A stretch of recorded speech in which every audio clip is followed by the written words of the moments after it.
This is an interview for Peep-magazine. We're here with the Bridge Lost Arts, the Bridge 4, and just happened to notice I'm here with the street artist Dan, and I was walking past and the artwork actually caught my eye, and I was like, wow, I've never actually seen that done, painted on walls.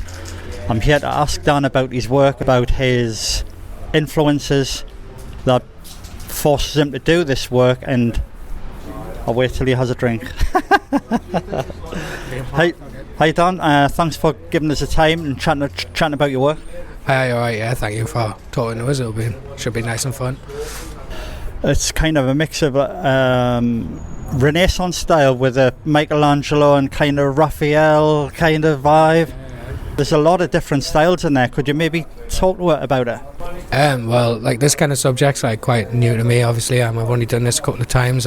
This would be like my third time I'm doing this kind of thing. I normally do portrait work, but I basically just use colours and fade them through. I don't really try to do everything without an outline, so it kind of lends itself to what I do. So it's been quite fun to like learn and explore. Have you got a background in fine art? No, I don't have any background in art really. I did a bit of like 3D animation at uni. That wasn't involving any drawing.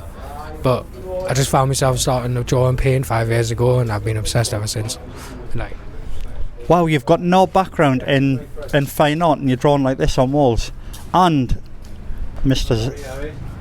Z there, you do this freehand as well.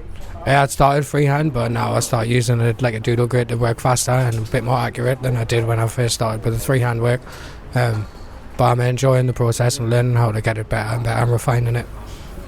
Yeah, because I'm quite interested about this grid work, and I was asking just before I came on.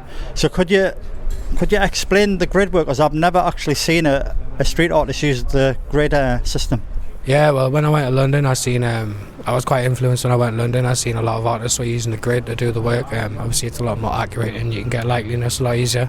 You just kind of layer the image over the grid that you've drawn on the wall, and it makes things a lot easier and a lot quicker. It's a lot simpler to do.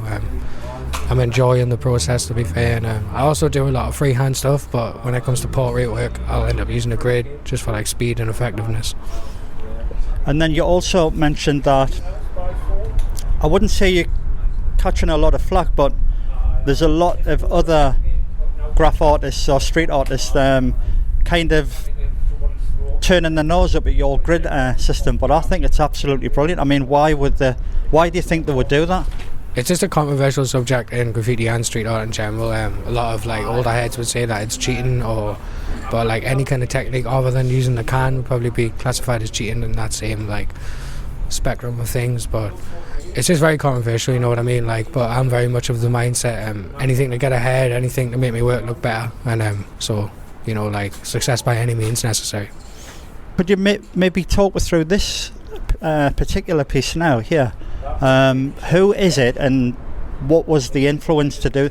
Is this your style? Do you always do this style? No, this is just like, I normally just pick, so I'm quite like lazy in the sense of I just kind of pick a subject when I get here. Like this morning I googled the statue heads, and this is what came up and I liked the look of it, so I decided to go ahead with this one. I think it's based on Poseidon, so I'm probably going to do a few more of these types of things. I'm doing a portrait on Sunday, but like further in the future I'll be like exploring this more a bit as well. Alright, so this is kind of like a Greek style kind of vibe going on. Yeah, I just kind of like whatever I feel like at the time. I normally just Google a picture, or if I'm doing a portrait, or if I'm doing like a normal character, I can just kind of do it freehand, maybe off the top of my head. But something like this, I'll just kind of Google a picture and then get a feel for the image and just use it and start. As a kid, were you interested in illustration and drawings and stuff like this? You must have been. I enjoyed drawing as a kid, yeah. Not like I ended up getting an F in school, but it's not something I took seriously until like 5 years ago, when I needed that kind of like cathartic energy in my life, I suppose. Like I needed that kind of thing to focus on, and it's been an obsession ever since. Dan, thanks for chatting with me, and I absolutely love the work. I've never ever seen work like this on a wall. Not this accurate, the way you're doing the shadings, the shapes, the drift offs. Do you know what I mean? The tones, the depth. I've never ever seen that before. Thank you so much. Thank you for interviewing us, talking to us. It's been fun. Thank you.